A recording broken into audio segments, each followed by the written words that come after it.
Assalamualaikum warahmatullahi wabarakatuh. Waalaikumsalam warahmatullahi wabarakatuh. Selamat jumpa kembali, sahabat JMSI. Jumpa kembali dengan kami, podcast JMSI Pengda Sulteng. Salam presisi dulu, karena kita hari ini bersama Kapolres Tapalu yang terhormat, saya sebutkan namanya, Bapak Komisaris Besar Polisi Barliansa SIK MH. Hari ini Pak Kapolres, kita bincang-bincang santai terkait sesuatu isu yang lagi hangat di Kota Palu. Kita akan coba menggali dan berdiskusi dengan Pak Kapolres terkait geng motor. Tapi sebelum berdiskusi lebih lanjut, mungkin Pak Kapolres bisa memperkenalkan diri untuk masyarakat Kota Palu, khusus sahabat JMSI, juga terkhusus ya lagi adik-adik geng motor. Baik. Terima kasih abangku. Assalamualaikum warahmatullahi wabarakatuh. Selamat siang, salam, Om Swastiastu, nama budaya, salam kebajikan, dan salam presisi. Saya Kapolres Tapalu, Kombes Pol Barliansa SIK MH, yang siang hari ini saya diundang hadir dari rekan-rekan podcast JMSI. Saya menyapa kepada sahabat-sahabat saya, sahabat dari podcast JMSI dan masyarakat Kota Palu, dan siang hari ini saya akan wawancara bersama abangda saya, Bang Heru, terkait dengan masalah maraknya adik-adik kita geng motor yang ada di Kota Palu. Baik. Ya. Pak Kapolres, mewakili pertanyaan masyarakat Kota Palu. Hari ini pihak Bapak, khususnya kepolisian daerah, kepolisian resort Kota Palu telah melakukan pendataan terkait simpul-simpul geng motor. Sudah berapa kelompok yang terdata menurut data dari pihak kepolisian, khususnya Polresta Palu, Pak? Baik, ya, Bang. Terima kasih. Kami dari Kepolisian Resort Kota Palu sampai dengan saat ini kita sudah mendata adik-adik kita yang masuk di dalam kelompok geng motor ini sejumlah 18 geng motor yang ada di wilayah Kota Palu. 18 kelompok. 18 kelompok. Nah, dari 18 kelompok ini bisa dibagi-bagi lagi per wilayah. Nah, untuk tim dari Palu Selatan, kelompok dari selatan, ini berjumlah sebanyak 13 geng motor. Kemudian ada lagi tim barat, terdiri dari 2 geng motor. Kemudian tim timur juga 2 tim motor. Dan terakhir tim utara ini terdiri dari 1 geng motor. 13 geng motor di wilayah selatan tadi mungkin bisa saya sampaikan dalam forum ini. Yang pertama adalah yang bernama geng Caltex. Wilayah mereka itu adalah di Kelurahan Kalikoa, Palu. Yang kedua geng Toshiba atau Tosilai Bavona. Ini di wilayah Kelurahan Silaye. Yang ketiga geng Sarkopa atau disingkat dengan inisial SRKP. Wilayah Malaya di Kelurahan Kalukubula. Selanjutnya yang keempat adalah geng turunan, itu di Jalan Bali, Kelurahan Lolu Selatan. Geng Tanza di Jalan Tanjung 1, Kelurahan Tatura Utara. Geng Anap Neo, Kelurahan Maisa. Geng Pogesta, Kelurahan Donggala Kodi. Geng Batalion, nah ini yang belum kita ketahui nama geng motornya apa, tapi mereka mengaku dirinya adalah geng Batalion ini. Kemudian selanjutnya juga geng Starter juga belum diketahui, geng Las Vegas juga belum diketahui wilayahnya. Kemudian untuk geng Batlaks, ini wilayah mereka di daerah Tinggede. Selanjutnya geng Asteban, ini di Jalan Dr. Wahidin, Kelurahan Besusu Barat. Dan yang terakhir adalah geng Simpang 3 di Kelurahan Donggala Kodi. Ini untuk di wilayah selatan. Untuk di wilayah barat atau tim barat ada 2 geng motor. Yang pertama geng Lambesu, wilayah Kelurahan Nunu. Dan yang kedua adalah geng NF, ini belum diketahui wilayahnya. Kemudian kelompok timur terdiri dari 2 geng motor, antara lain geng 13 Street, juga belum diketahui. Kemudian geng Bados, ini di Jalan Tombulututu atas di Kelurahan Talise, Falangguni. Dan yang terakhir tim utara terdiri hanya 1 geng motor yang kita deteksi, yaitu di geng Tawaili, wilayah di Kelurahan Tawaili. Baik.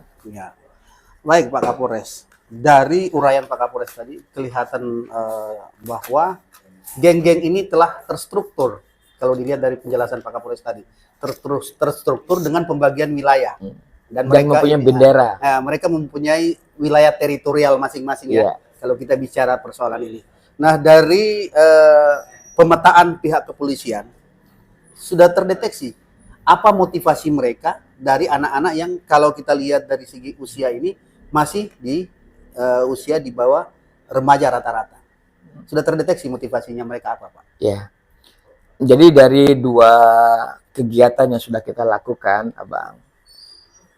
Yang pertama, saya lupa waktunya, tapi yang jelas tempatnya itu di Jalan Cendrawasih, di Lorong Bidan, di Kelurahan Tanemun Dindi. Itu kita sempat mengamankan sejumlah 96 anak-anak kita yang mengaku mereka adalah anak-anak geng motor.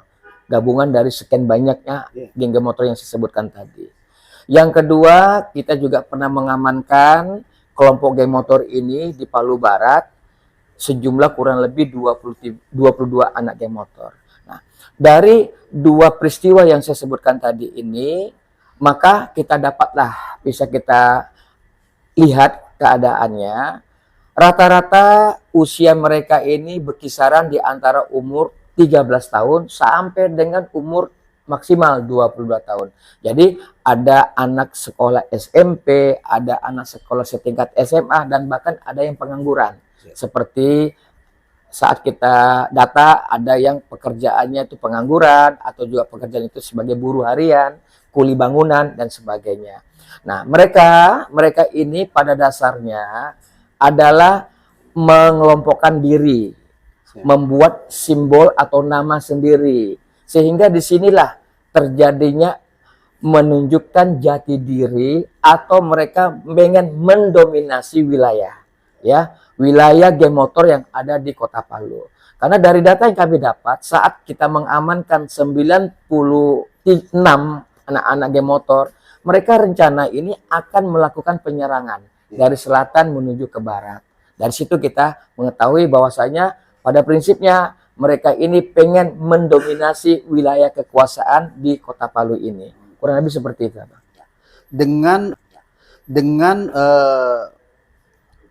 metode yang dilakukan kepolisian untuk melakukan tracking terhadap keinginan adik-adik ini yang terlibat dalam geng motor untuk menunjukkan eksistensinya, kepolisian kan sudah bisa melihat beberapa tindakan-tindakan yang akan dilakukan.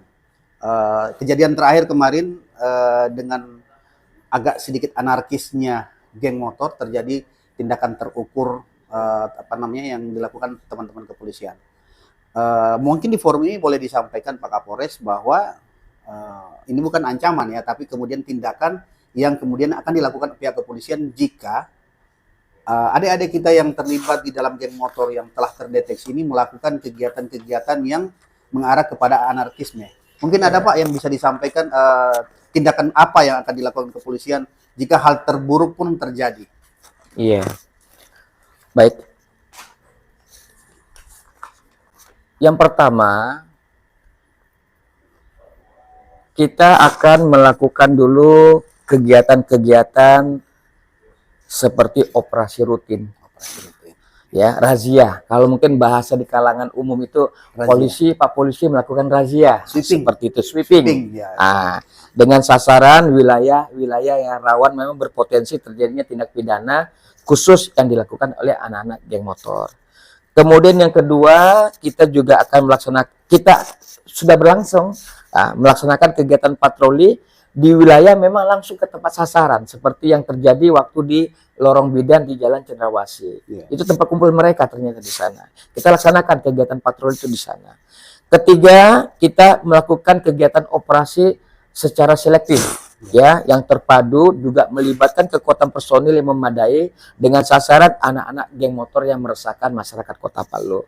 Yang keempat, kita menempatkan personil dari Satreskrim, berarti personil yang berbaju preman, ya, melalui Krim Serse, ya, di setiap kelurahan, di setiap kecamatan yang berada di wilayah Kota Palu untuk memonitoring, ya, aksi dari geng motor yang ada di wilayah mereka masing-masing yang saya sebutkan tadi.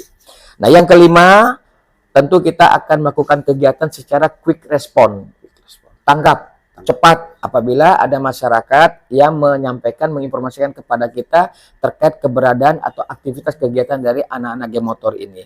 Nah, yang keenam, kita akan menegakkan sanksi, tindakan tegas atau memberikan sanksi pidana kepada mereka yang memang terbukti dengan barang bukti yang akurat telah melakukan tindak pidana seperti yang terjadi pernah di Jalan Tombolututu. Di situ kita dapatkan ada seorang anak di bawah umur kena busur. Waktu itu kejadian peristiwa kurang lebih di pukul 03.00.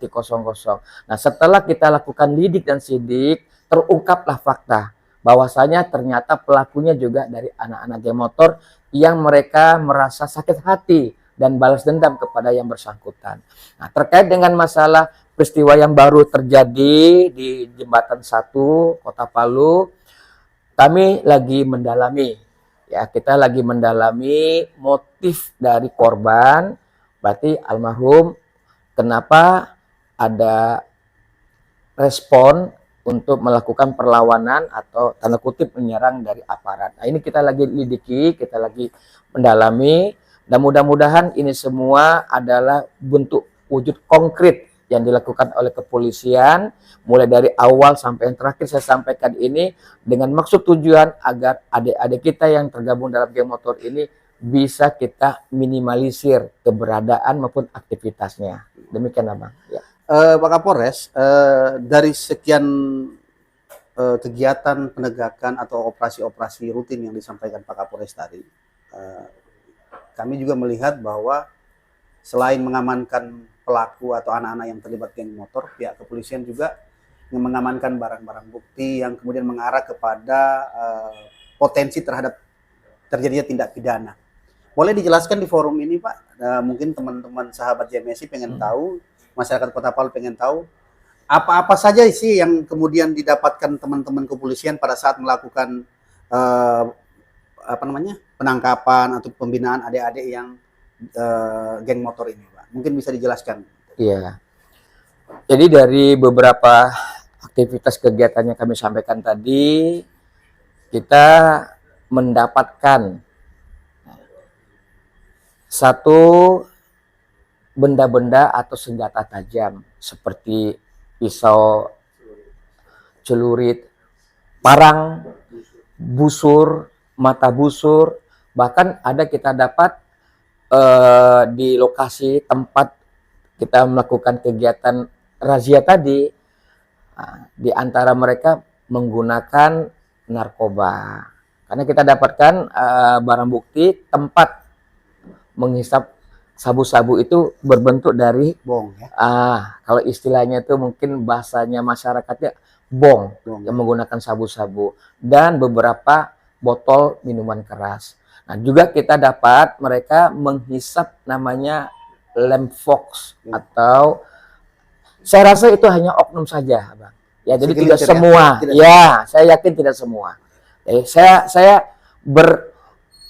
asumsi tidak semua. Artinya Pak Kapolres masih optimis bahwa anak-anak yang terlibat di geng motor tidak semua adalah kemudian berniat membawa senjata tajam atau barang-barang. Betul, tidak semua. Betul, tidak optimis, semua. Ya? Saya optimis dan saya yakin adik-adik kita, anak-anak kita itu tidak seperti itu semuanya. Sebagian besar masih baik sebenarnya, bagus dan bisa kita lakukan koordinasi dan pembinaan kepada Artinya mereka. kalau Pak Kapolres sudah mempunyai optimisme terhadap anak-anak ini tidak semua adalah kemudian pelaku kejahatan dalam tanda kutip, berarti Bapak sebagai Kapolresta Palu, pucuk pimpinan di wilayah hukum Kota Palu, sudah punya kiat untuk kemudian merangkul ataupun menangani anak-anak ini. Karena seperti penyampaian Pak Kapolres awal tadi bahwa anak-anak ini butuh jati diri, butuh pengakuan, butuh eksistensi. Nah, yang terdekat, yang selalu berhadapan dengan mereka adalah pihak kepolisian. Nah, tentu bisa sahabat JMSI bisa dapat informasi, dapat bocoran kira-kira model nanti ke depan Pak Kapolres mau merangkul mereka ini, karena tadi Bapak yakin bahwa tidak semua mereka ini terlibat kejahatan. Seperti apa kan bisa dijelaskan? Baik, terima kasih. Sebelum saya menjawab Siap. dari pertanyaan Abang, saya juga perlu menyampaikan beberapa kegiatan yang sudah kita laksanakan. Siap. Ya. Pasca kita melakukan penangkapan, razia, pembinaan kepada anak-anak kita ini, kita sudah panggil orang tua. Masing-masing orang tua anak yang berada di kita panggil. Kita berikan pemahaman kepada orang tua masing-masing anak bahwasanya utama yang harus menjaga, memelihara, yang mendidik, mengedukasi adalah orang tua. Seperti saya punya anak. Saya punya tanggung jawab secara dunia akhirat. Anak saya ini harus bisa saya jadikan anak yang berguna buat agama, bangsa, dan negara. Itu yang pertama. Yang kedua, saya juga menghimbau kepada seluruh guru-guru, wali-wali kelas, di mana anak-anak kita ini berada, agar mereka juga diberikan edukasi. Karena kami dari kepolisian juga siap untuk datang hadir apabila kita memang diperlukan untuk memberikan edukasi, memberikan arahan kepada mereka apa sih baik dan buruknya kelompok-kelompok anak-anak geng motor yang ada di Kota Palu ini. Kemudian yang ketiga, saya juga mengajak kepada seluruh masyarakat, stakeholder yang ada, bahwasanya ini menjadi tanggung jawab kita semua. Lingkungan sangat mempengaruhi pada anak-anak kita. Di mana saja mereka berada, di mana mereka bergaul, maka di tempat mereka berada, mereka bergaul, akan seperti itu nanti anak kita jadinya. Nah, oleh sebab itu, saya mengajak kepada masyarakat Kota Palu dan seluruh stakeholder yang ada di Kota Palu ini, ayo kita sama-sama perhatikan anak-anak kita, agar mereka ini bisa menjadi lebih baik. Karena mereka adalah generasi muda untuk melanjutkan perjuangan kita yang sudah senior ini, yang dewasa ini, untuk membangun bangsa dan negara ini. Nah, kemudian selanjutnya, Bang, saya Kapolresta Palu tadi sudah menyampaikan statement. Ya. Tidak semua anak-anak saya yang tergabung dalam geng motor itu dalam arti tanda kutip tidak baik. Tidak. Itu hanya sedikit saja. Hanya oknum saja. Sebagian mereka adalah anak-anak yang baik. Dan saya masih yakin bisa itu. dibina. Dan masih bisa dibina. Saya yakin itu. Saya optimis. Nah, oleh sebab itu saya sampaikan kepada sahabat JMSI, kepada seluruh masyarakat Kota Palu. Saya Kapolresta Palu siap untuk menjadi pembina kepada anak-anakku yang tergabung dalam geng motor. Mungkin saya akan merubah istilah geng motor itu dengan kata-kata klub motor saja, yang lebih positif kita rasakan, kita dengar. Saya siap. Nah, nanti saya akan perintahkan jajaran saya untuk mengkumpulir ini semua, biar satu kegiatannya semuanya kita akan duduk bersama, kita akan bersenda gurau, kita akan memberikan nasihat-nasihat demi baiknya anak-anak kita yang tergabung dalam klub motor yang ada di Kota Palu ini. Gitu, Pak ya. Iya. Tapi gini, Pak. Ini anak geng motor tadi Bapak jelaskan antara usia 13 sampai 22.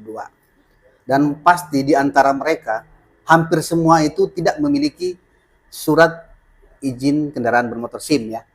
Nah, Bapak sebagai pengambil kebijakan 01 di Polresta Palu, bisa enggak ke depan anak-anak ini untuk lebih mendekatkan dengan kepolisian, mereka diberikan dispensasi kemudahan untuk mengurus SIM sebagai Bapak angkat. Nah, ini kan menjadi satu motivasi buat mereka bahwa betul-betul polisi memerhatikan kita. Boleh nggak itu, Pak? Boleh saja, silakan aja. Saya akan lakukan itu. Ya, karena sebagian dari anak-anak yang kita amankan itu memang betul mereka tidak memiliki surat izin mengemudi, surat izin mengemudi.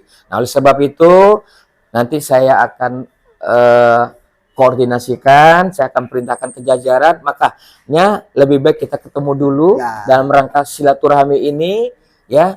Saya siap menjadi orang tua pembina anak-anak klub motor ini agar mereka ini bisa lebih tertata lebih baik untuk kedepannya. Dan juga saya sampaikan kepada sahabat-sahabat JMSI, juga kepada masyarakat Kota Palu, sebentar lagi kita ini akan memasuki bulan suci Ramadan 1445 Hijriah.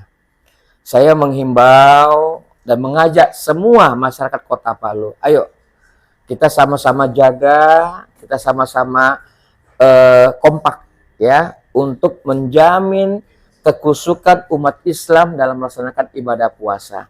Karena dalam ibadah puasa ini yang sudah terjadi, ada kebiasaan-kebiasaan dari anak-anak kita, putra-putri kita, mereka akan melaksanakan sholat maghrib berjamaah di masjid, mereka akan melaksanakan sholat tarawih berjamaah di masjid, dan bahkan yang tadinya tidak terlalu ramai setiap subuh, nah ini akan terjadi keramaian, akan melaksanakan sholat subuh berjamaah di setiap masjid. Nah ini kami perlu menghimbau kepada seluruh masyarakat Kota Palu, anak-anakku sekalian, ayo kita sama-sama jaga keamanan dan ketertiban Kota Palu ini, sehingga umat Islam yang melaksanakan ibadah ini dapat berjalan dengan kusuk dan aman. Demikian.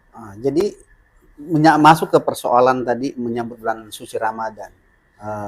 Pihak kepolisian Polres Palu untuk mengantisipasi gesekan-gesekan ini, apakah nanti akan membuat jadwal rutin, memperketat metode razia atau kemudian metode sambang dalam rangka untuk ini memasuki bulan suci Ramadan, menghindari gesekan antar kelompok. Akan melakukan itu, Pak? Betul. Kita sudah merencanakan kegiatan.